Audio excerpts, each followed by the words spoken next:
నందమూరి బాలకృష్ణ గారి కెరీర్లో ఎప్పుడూ లేని విధంగా అఖండ 2 తీవ్రమైన ఆర్థిక కష్టాల్లో కూరుకుపోయింది. ఆ సంస్థ కూరుకుపోయింది.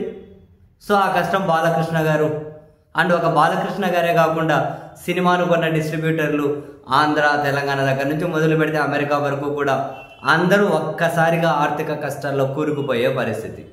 ఆ సంస్థకేమో పాత ఆర్థిక కష్టాలు, పాత అప్పులు. కానీ ఇప్పుడు వాళ్ళకేమో కొత్త ఆర్థిక కష్టాలు. ఎందుకని? ఫర్ ఎగ్జాంపుల్ ఇప్పుడు అమెరికా వాళ్ళ దగ్గర నుంచి అప్పుడే ఈ సంస్థకు ప్రెజర్ స్టార్ట్ అయిందట. అక్కడ అమెరికాలో ఏమైందంటే డిస్ట్రిబ్యూటర్ల సినిమా ఉన్నోళ్ళు ముందే స్క్రీన్లకు డబ్బులు కట్టి రెడీగా చేసి పెట్టుకుంటారు. అదిగో ఇన్ని రోజులు మాకు స్క్రీన్ కావాలి, ఇంత డబ్బులు అని కట్టేసినారు. సీన్ కట్ చేస్తే సినిమా రిలీజ్ అవ్వాలి. కానీ వాళ్ళకి ఆ ఎంగేజ్మెంట్ అయిపోయింది కదా, అక్కడ అదేం డబ్బులు తిరిగి ఇయ్యరు కదా.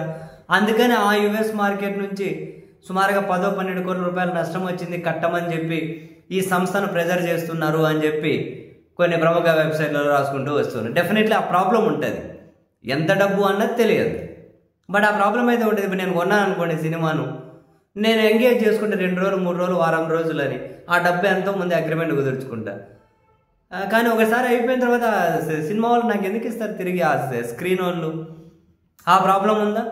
ఇప్పుడు ఇక్కడ కూడా ఫుల్ హైప్ ఉంది కాబట్టి ఆంధ్ర తెలంగాణలో అంటే అవేవో అంటారు కదా, నైజాము సీడెడ్ అని. సీడెడ్ అనకూడదు కానీ సినిమా భాషలో అంటారు.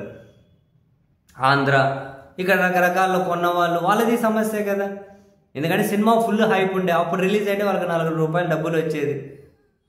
అండ్ ఆ 2 ప్రభుత్వాలు కనుక ప్రీమియర్ షోలు అని చెప్పి సినిమా టికెట్ ధరలు పెంచుకునే జీవోలు ఇచ్చే.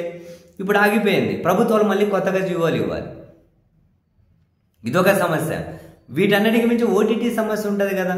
ఈ సినిమా నెట్ఫ్లిక్స్ ఏమో కొన్నారట. ఒక 5-6 రోజులు వారం రోజులు లేట్ అయితే వాళ్ళు అడ్జస్ట్ అవుతారేమో. లేట్ అయిందనుకో మళ్ళీ బేరం మాట్లాడుకోవాలి వాళ్ళతోటి. రకరకాల ఇష్యూస్ ఉంటాయి. నెట్ఫ్లిక్స్ అట్లాంటి పెద్ద సంస్థలు అంటే అది ఈజీగా వదిలిపెట్టరు.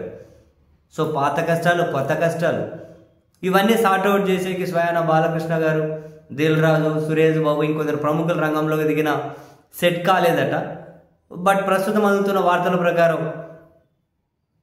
నారా లోకేష్ గారు రంగంలోకి దిగి వాళ్ళ టీంను రంగంలోకి దించారని డైరెక్ట్గా రంగంలోకి దిగి పాత అప్పులు, దాని వడ్డీలు అవి ఇవి ఏవి ఎక్కడ సెట్ చేయాలి, ఏ విధంగా సెట్ చేయాలని అంతా కనుక క్లియర్ చేసేసారు, అంటే సెట్ చేసేసారు అని. సో సినిమా విడుదలకు దాదాపు గ్రీన్ సిగ్నల్ అంటే క్లియర్ అవుతుంది, ఆల్మోస్ట్ అయిపోయింది అని అన్నీ అనుకున్నట్టు జరిగితే ఈ నెల 12వ తేదీ అన్న సినిమా రిలీజ్ అవ్వచ్చు అని, లేదా 19వ తేదీ అని అంటూ ఉన్నారు. డిలే అయ్యే కొద్దీ నష్టాలు పెరుగుతాయి. ఓటీటీ సంస్థతో మళ్ళీ డీల్స్ మాట్లాడుకోవాలి. ఇష్యూస్ ఉన్నాయి.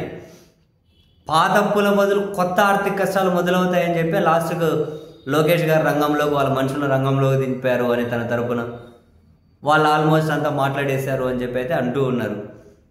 సరే అన్నీ అనుకున్నట్లు జరిగితే సినిమా విడుదల అవుతుంది అని. సో మరి ఇంతకుముందున్న హైప్ వస్తుందా, ఇంతకుముందు వీళ్ళు పెట్టుకున్నటువంటి టార్గెట్స్ రీచ్ అవుతారా, ఇవన్నీ తెలియదు. బట్ అఫీషియల్ అప్డేట్ ఈ సంస్థ నుంచి వస్తే రిలీజ్కి సంబంధించి అందరికీ క్లారిటీ వస్తుంది వాట్ నెక్స్ట్ అని.